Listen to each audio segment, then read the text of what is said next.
আল্লাহ রাব্বুল আলামিন বলেন আলিফ লাম মিম আহাসিবান নাসু আন ইউতরাকু আন ইয়াকুলু আমান্না ওয়া হুম লা ইউফতানুন। আলিফ লাম মিম এটা কোরআনে কারীমের অনেক সূরার প্রথম আলিফ লাম মিম আল্লাহ পাক ব্যবহার করেছেন। এর প্রকৃত অর্থ আল্লাহ ছাড়া দুনিয়ার আর কাউকে জানার সুযোগ দেন নাই। কোন কোন ওলামায়ে কেরাম বলেছেন আলিফে আল্লাহ নামতে জিবরাইল কিন্তু মুহাম্মদ এর মানে হলো আল্লাহ জিবরাইলের মাধ্যমে মুহাম্মদুর রাসূলুল্লাহর কাছে যেই বার্তা পাঠাইলেন তার একটা ইঙ্গিত।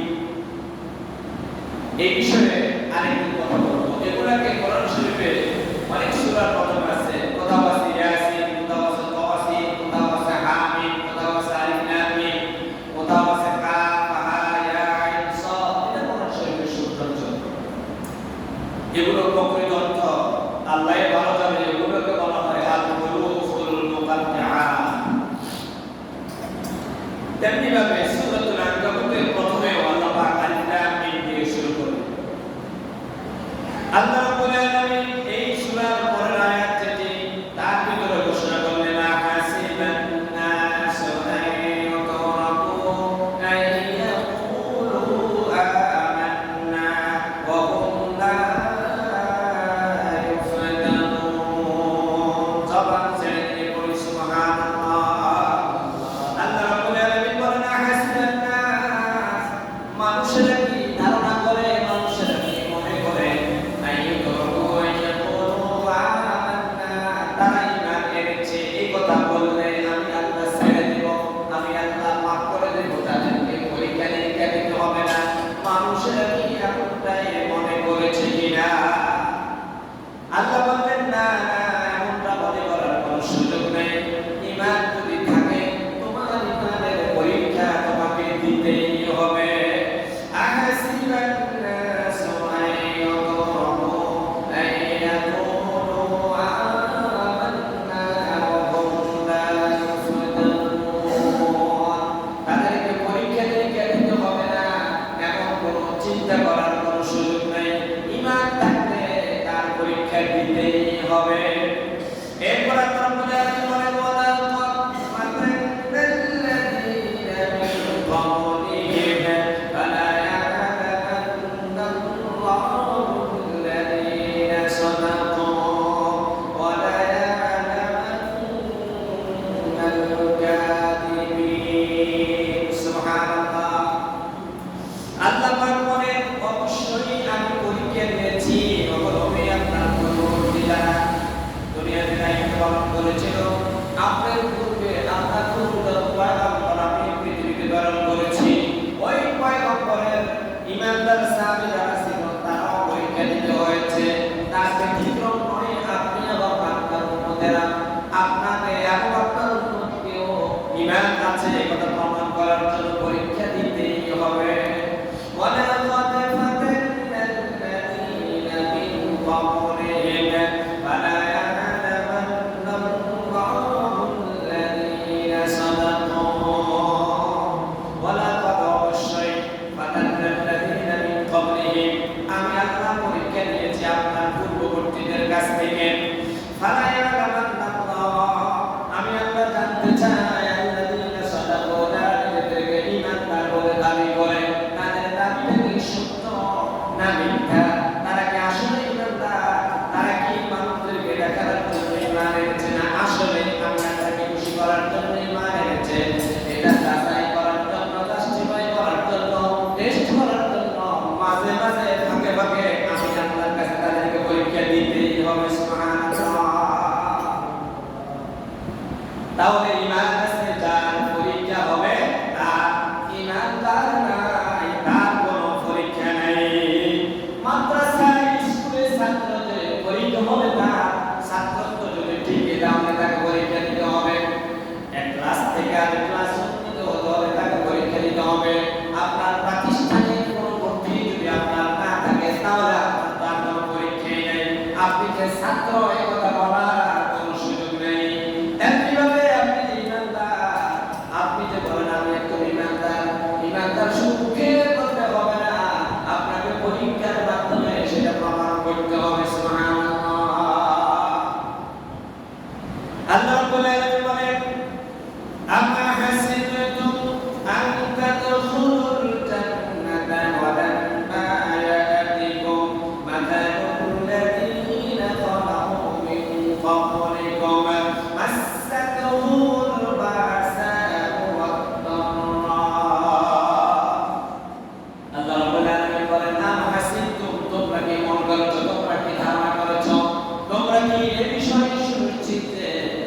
তাদখুলুল জান্নাতা, আমি তোমাদেরকে জান্নাত দিয়ে দেব, অথচ তোমাদেরকে কোনো পরীক্ষা নিরীক্ষা করা হবে না।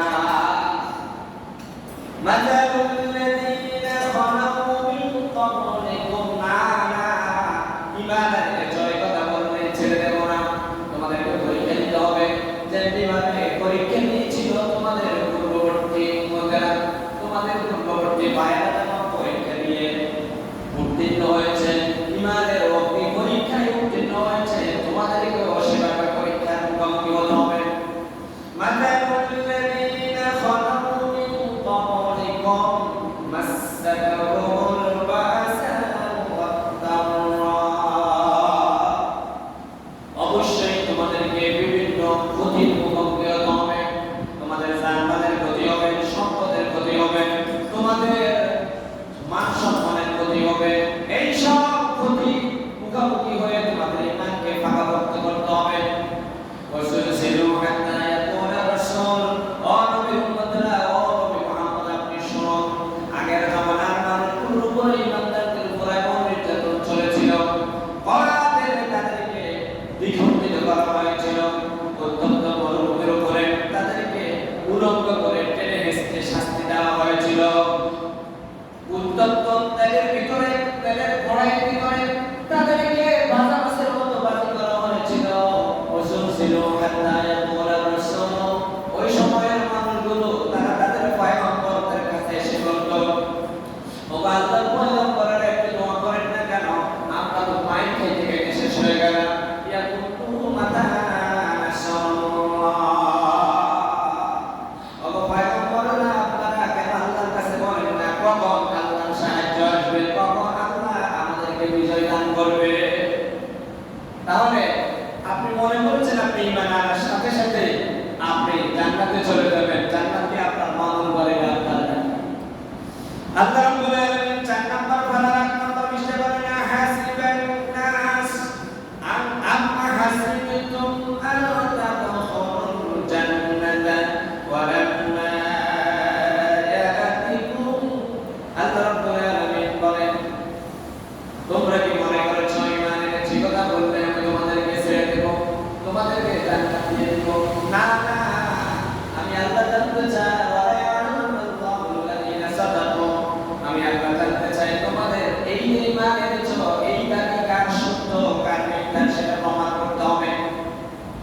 তাহলে যে আয়াতগুলো আমি আপনাদের সামনে এতক্ষণ বললাম, এক সামারি হলো আমি আপনি ঈমান এনেছি এই কথা বললে পরীক্ষা নিরীক্ষা ছাড়া আপনাকে আমাকে ছাড় দেওয়া হবে না, আমাদেরকে আপনাদেরকে পরীক্ষা দিতেই হবে। যেরকম পরীক্ষা দিয়েছিল বাবা আদম সফিউল্লাহ থেকে শুরু করে মুহাম্মদ সাল্লাল্লাহু আলাইহি ওয়াসাল্লাম পর্যন্ত, যেরকম পরীক্ষা দিয়েছিল ইব্রাহিম খলিলুল্লাহ থেকে শুরু করে ঈসা রূহুল্লাহ পর্যন্ত, সব পয়গম্বররা পরীক্ষা দিয়ে তারা ঈমানের অগ্নি পরীক্ষায় উত্তীর্ণ হয়েছে। আমার ভাই, আল্লাহ রাব্বুল আলামিন বলেন, ওয়ালা নাকুলুন্নাকুম বিশাইইন মিনাল খাউফি ওয়াল জু'i ওয়া নাকসিন মিনাল আমওয়ালি ওয়াল আনফুসি ওয়াস সামারাত, অবশ্যই আমি আল্লাহ তোমাদেরকে পরীক্ষা করব। ওয়ালা নাকুলুন্নাকুম বিশাইইন মিনাল খাউফ, ভয় ভীতি দ্বারা, মিনাল জু'i, ক্ষুধা দ্বারা, ক্ষুধা দিয়ে তোমাদেরকে পরীক্ষা করব, বিভিন্ন ভয় ভীতির মাধ্যমে তোমাদেরকে পরীক্ষা করব, তোমাদের শরীরের তোমাদের বডির ক্ষতি করে তোমাদেরকে পরীক্ষা করব।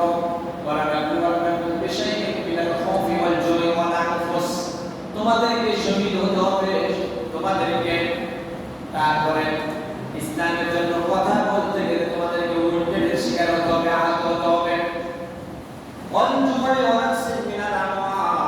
এরপরে তোমাদেরকে তোমাদের সম্পদের ক্ষতি হবে, এই সম্পদের ক্ষতি, তোমাদের বোর্ডের, তোমাদের শরীরের ক্ষতি, তোমাদের ভয়ভীতি, তোমাদের ক্ষুধার যন্ত্রণা, সব কিছু দিয়ে আমি আল্লাহ তোমাদেরকে পরীক্ষা করব। এই পরীক্ষায় যারা উত্তীর্ণ হবে, আল্লাহ পাক বলেন, আবাশশিরিস সাবিরিন, এই পরীক্ষায় যারা উত্তীর্ণ হবে, সফল করবে, ধৈর্য ধারণ করে পরিস্থিতি মোকাবেলা করে যখন উত্তীর্ণ হতে পারবে, আমার আল্লাহ বলেন ওই সবরকারীদের জন্য এই সুসংবাদ, তাদের জন্য রয়েছে জান্নাত। সুবহানাল্লাহ।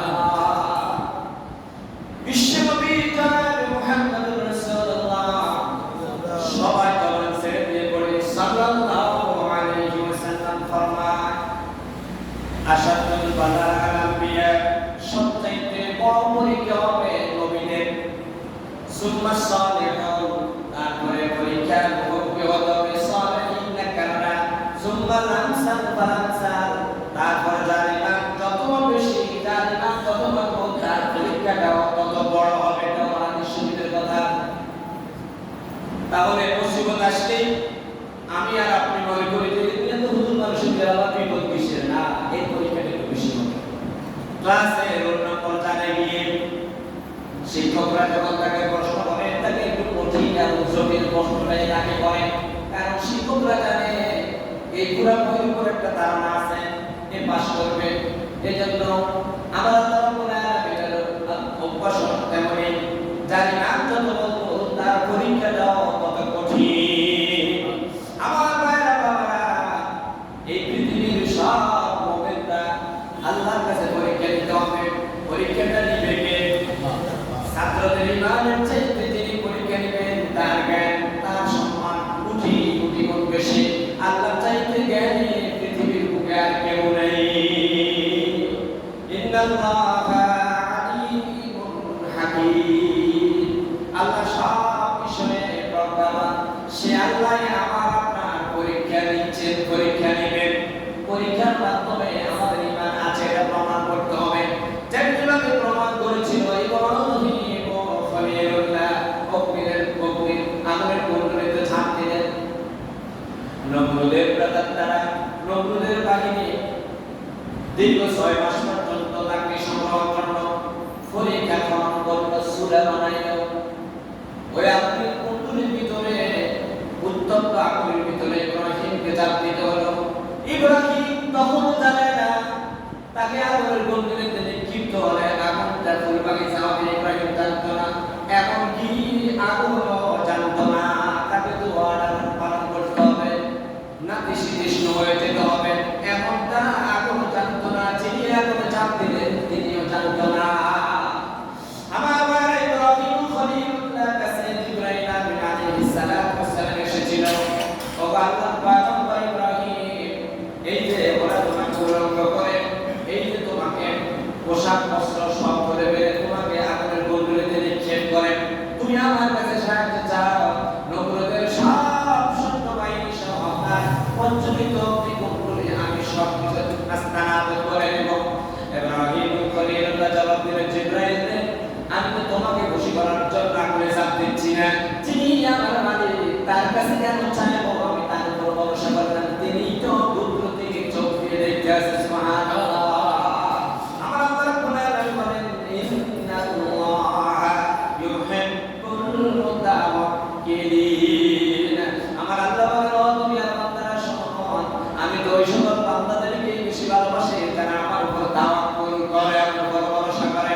আমার ইব্রাহিম যখন দুনিয়ার কারো সাহায্য চায় না, কারো সাহায্য পায় না, আমি আল্লাহ রাব্বুল আলামিন বুঝেছি আমার ইব্রাহিম তার ইমানের পরীক্ষা দেওয়ার জন্য অগ্নিকুণ্ডলীতে ঝাঁপ দিচ্ছে।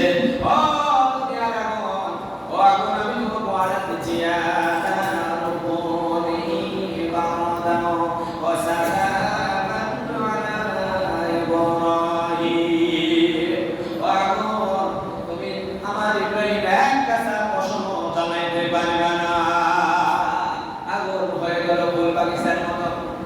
জান্নাতের আরাম আয়েশের মতো হয়ে গেল। ইব্রাহিম খলিলুল্লাহ আগুনের কুণ্ডলীতে ঝাঁপ দিলেন। অগ্নিতে আগুনের কুণ্ডলী ফুল বাগিচায় রূপান্তরিত হয়ে গেল। সুবহানাল্লাহ। পারেনি? আগুন কার বাহিনী? আল্লাহ। বাতাস কার বাহিনী? আল্লাহ। পানি কার বাহিনী? ওয়া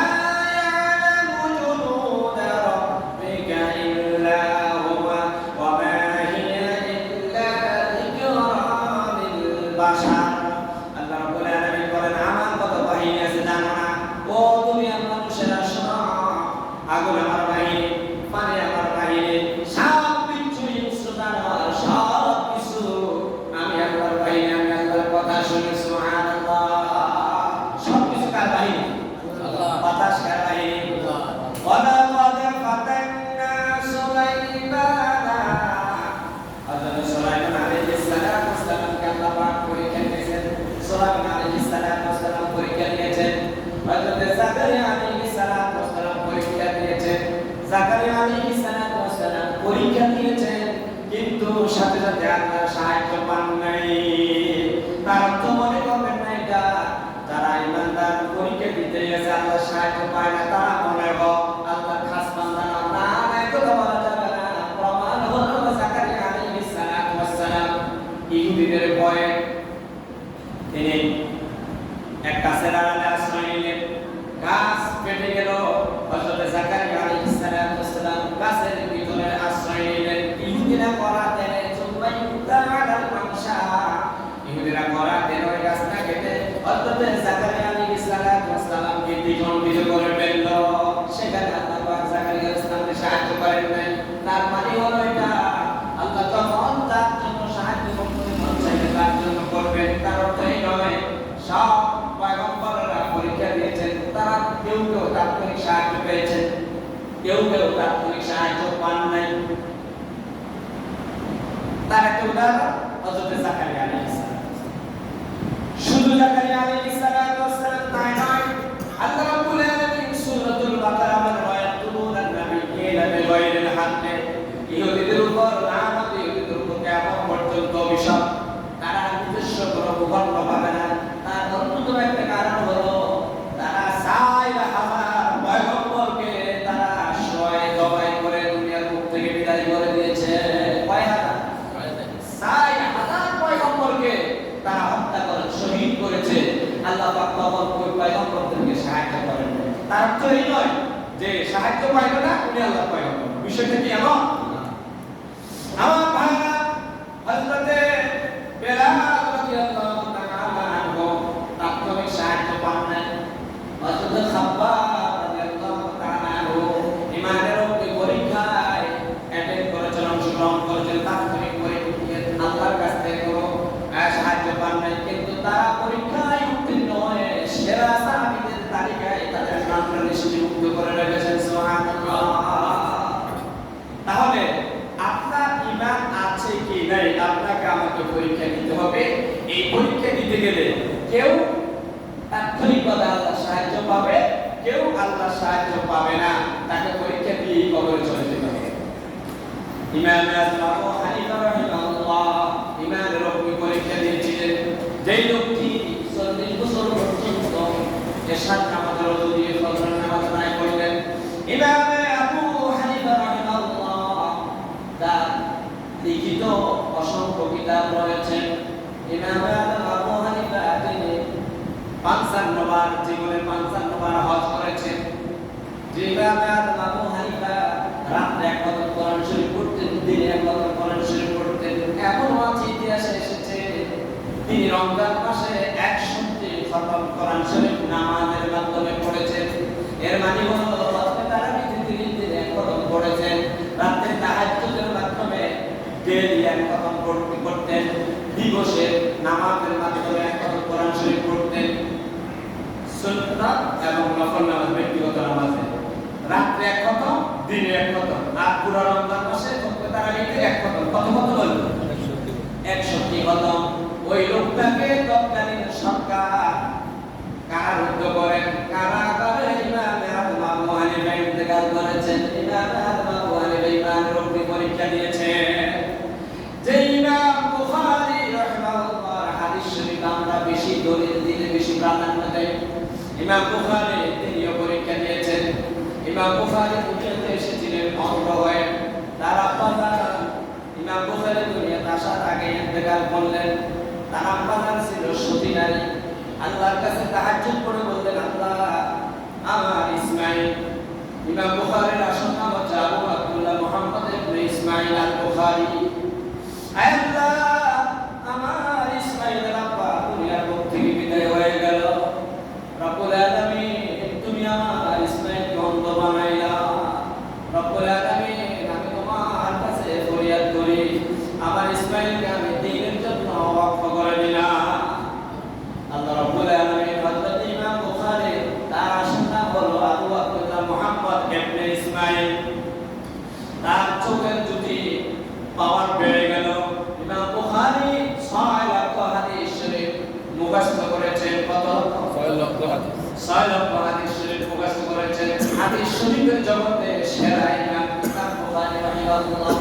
তিনি হাদিস শরীফ সংকলন করলেন ৭,২৭৫ হাদিস শরীফের সমন্বয়ে একটি হাদিস শরীফ সংকলন করলেন, যার নাম দিয়েছেন বুখারী শরীফ। ওই বুখারী শরীফে এমন কোন হাদিস শরীফ নাই যে হাদিস শরীফের ব্যাপারে সন্দেহ আছে। আমার ভাইরা, আপনারা হয়তো এইগুলা শরীয়তের এগুলো বুঝেন না। দইফ হাদিস আর সহিহ হাদিস কাকে বলে এটা